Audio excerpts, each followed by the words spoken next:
The U.S. has stepped up its airstrikes in Iraq, making it the largest military operation there since its troops withdrew in 2011. American warplanes have been targeting jihadists and their hardware, allowing Kurdish forces to retake control of Iraq's largest dam. Now, the strategically important facility supplies water and electricity to the north of the country. Islamists have managed to take over large areas of Iraqi territory and declared a caliphate there. Now, the UK's Prime Minister, David Cameron, called for a broader response to the threat posed by the Islamic State group, suggesting British military involvement.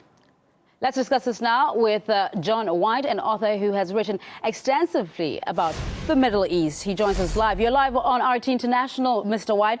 The Islamic State group has made strong statements about their plans to expand their caliphate into Europe. Is that a real threat to Britain, or just talk aimed at getting media's attention? Well, I think it's definitely the latter. I think the prospects of the Islamic State or any other such permutation moving into Europe is fanciful, to say the least. I think what they're doing is they're very cleverly playing on people's fears. They're able to whip up fear, a sense of moral panic, and this is very evident in the bellicose statements that we are seeing from people like David Cameron.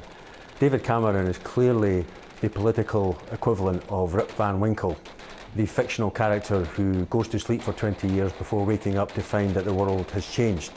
And the idea that countries that were responsible for destroying Iraq are now going to go in and save it is really beyond parody.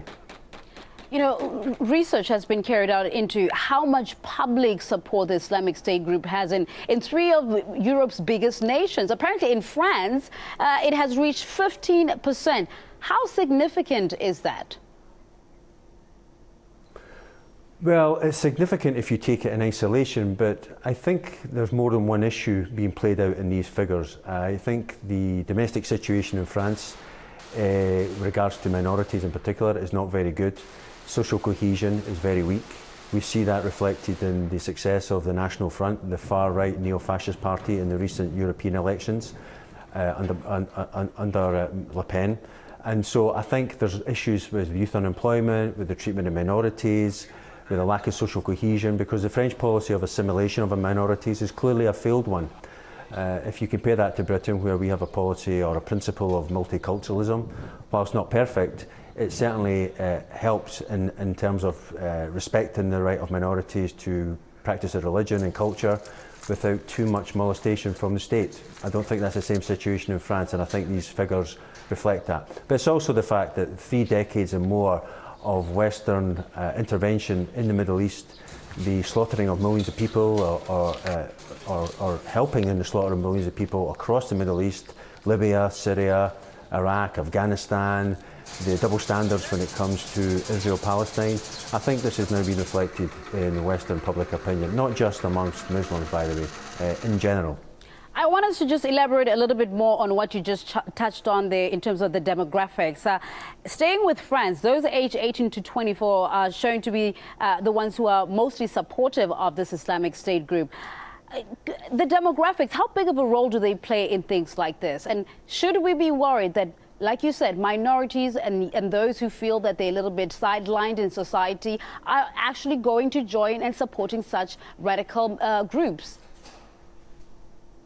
Well, we should definitely be worried. I mean, the only way to defeat an idea is with a more powerful idea.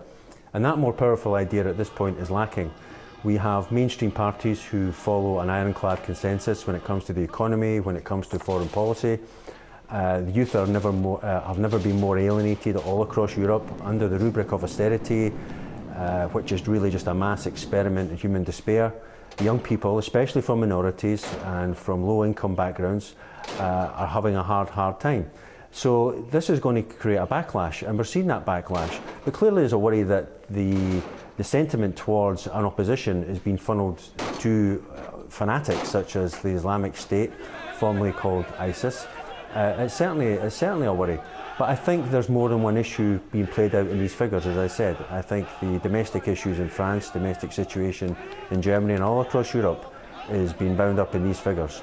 Young people have never been more alienated than they are now. So clearly something has to be done to address their concerns. Right. Staying with what you've just said, domestic issues could be behind some of these figures. 33% on that same research say that they blamed Iraqi instability on the US-led war.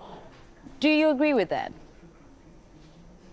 I think that's absolutely self-evident. What we have seen exposed in the last week or so is that the moral high ground from which the US and its allies have long lectured the rest of the world on democracy and human rights and international law is in truth a stinking, smouldering dung heap of hypocrisy and double standards. We're now implementing and carrying out airstrikes in northern Iraq. Where were the airstrikes over Gaza against Israeli military forces as they were slaughtering women and children? Where was the no-fly zone? And these fanatics have been running rampant in Syria for the last 3 years in various forms. And we have been extending ourselves in trying to undermine the Syrian government. Not less than a year ago, we were contemplating bombing the Syrian government and Syrian forces. So the hypocrisy is very real. Why suddenly this call to arms when ISIS / Islamic State are running rampant in northern Iraq? I wonder if it's anything to do with the fact that the UK, the US and the West has extensive interests in oil in Iraqi Kurdistan has anything to do with it. I think to ask that question is to answer it. John White, asking some very tough questions there on this issue. Author who has written extensively about the Middle East. Thank you.